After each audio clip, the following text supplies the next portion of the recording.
Good afternoon, welcome to the show. This is Tea Time on BBC Radio Leeds. Now, this Friday the 13th, the Lawrence Batley Theatre in Huddersfield welcomes an end-of-the-world drama. I think it's fair to say it's called 18 Victoria.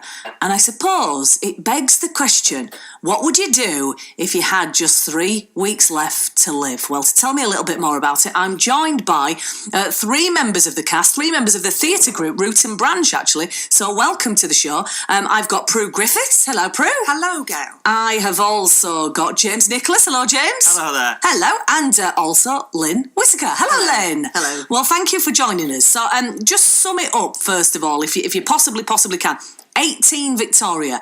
It's called that because that is the name of the asteroid. Is that right, Prue? That's right, yes. So you're right, it's an end-of-the-world drama. Yeah. So there are 3 siblings and they are facing the end of the world because an asteroid called 18 Victoria is going to hit the Earth and it's definite extinction. Oh. So that's a bit of an impetus for them to sort out their sibling relationships, really. I see. Yeah. So are you all the siblings then? We're not actually. So, Oh. so Lynn and I are part of Root and Branch, the company that's putting this on. But James here is actually the eldest sibling, Stephen. So he has a very critical role to play. I see. So, James, tell me about you and your relationship with the siblings. Are you all at each other's throats and you think, actually, we need to sort this out before impending doom? What's the thoughts? Well, it's a really complex relationship between the 3 characters. So I play Stephen, who's the oldest of the siblings. He's got a brother, Benji, and Catherine, who's his sister.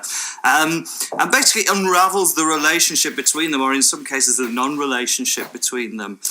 Stephen left home when he was 16, so 20 years ago.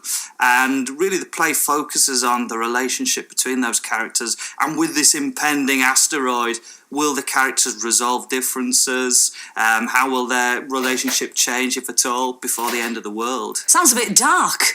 Are there any laughs?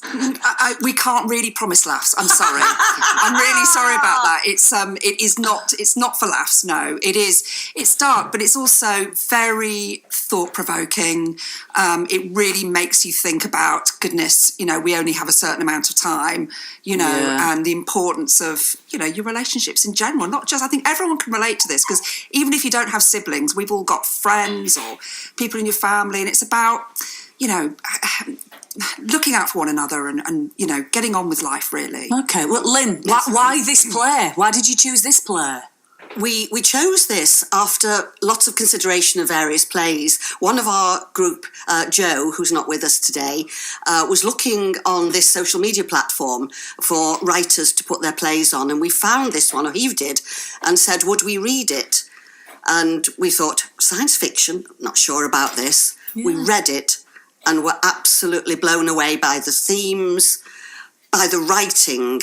Was just absolutely super, and we all 4 of us loved it, and so we decided that it had to be our next play. So is it a brand new play then? We are premiering it in the UK. Yeah. It's written by an American. Yeah. It has been performed in America just once, I think, and we are premiering it. We've been in touch with him. We're working with him quite a lot. We've actually anglicised the play, so it's actually set in Yorkshire. Oh, of course. Yeah, it's set in Yorkshire. Lovely. But like Prue said, it's not funny, but there are some light and humorous moments in the play. There's a lot that I think people will recognise in it. And the other thing I think that to mention is that we've got live music in it as well, which is quite unusual. And that really adds to the kind of the mood, doesn't it, of the play. To the atmosphere, yes. Yeah, and the atmosphere. And is it music we would recognise? Is it totally original music then? It's original. It's original music. Wow. It's a group called We Were Strangers. We Were Strangers, and it's their new music that they've decided will fit in with the play. Well, it sounds great. Now, I know that Lynn and Prue were, or are, founder members of the theatre company Root and Branch, which we'll talk about shortly, because it's got an interesting basis, I think. Mm-hmm. But, James, when did you come along? Quite recently, I think. Quite recently, yeah, a couple of months ago, actually. So I auditioned for Root and Branch for the part of Stephen. And it's really interesting because Huddersfield's my hometown, and as an actor, I do a lot of work elsewhere, so it's really nice to audition for a local company company and actually perform something that hopefully my friends and family will come and see. And I think that's really important because this is a play about family and this is a complex play about relationships. And as Prue and Lynn said, there is some really dark humour in there as well, and it's incredibly challenging to be working on a play that's hasn't been shown in this or presented in this country before, and actually it's going to be really interesting because we're going to be very, very close to the audience, and it really is one of those plays that will really feed off the energy of the audience and the interaction with the audience. And how do you make the asteroid come in at the end? Or does it? Oh, we can't say.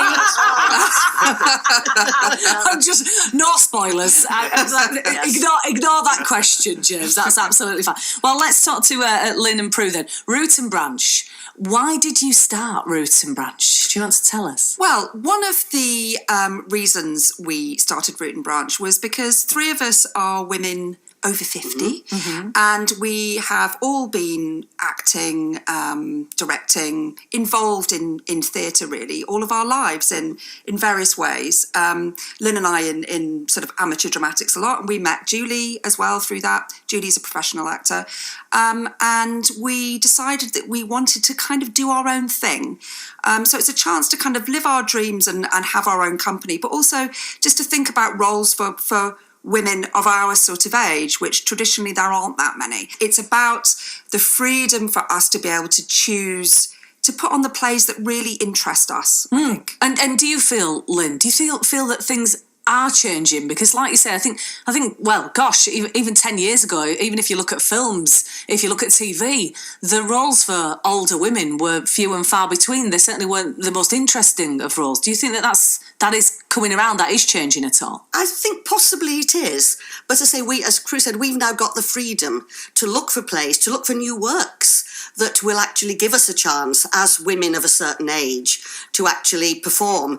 Prue looks after all the marketing, I'm doing the stage managing, so we're very heavily involved. Yeah. But yes, we do want all of us to look for plays that will give us the opportunity as older women to actually perform. Absolutely. Well, it's interesting, isn't it? I think just to say as well, I think one of the nice things about Root and Branch is one of our members, Joe, is a 26-year-old guy. And the mixture of all of us, I think, works really well. A lot of drama companies are made up of younger people. And I think having that spread of ages is really good. You get different perspectives. Are you always looking for other members, or is it a case of you do a play and you audition? Well, you audition, yeah. So we're very much about having open auditions. And that was another kind of thing that was what we wanted to be about at Root and Branch, was just being open, hoping that the best people for the job will come forward. So it's not just about creating roles for us, it's about the best people for the job for every play that we do. Yes. So we have open auditions, and we hope that people will audition with us. Well, I hope that people come and see this play, because it sounds really, really good. So it's been premiered this Friday, Friday the 13th. I know. You all right with that? Yes. I'm trying not to think about it. And it's on at the Lawrence Batley Theatre in Huddersfield, and then it goes elsewhere. I think, where does it go next, James? Yeah, so it's going to Manchester in July. So we've got 4 dates in Manchester as part of the Manchester Fringe,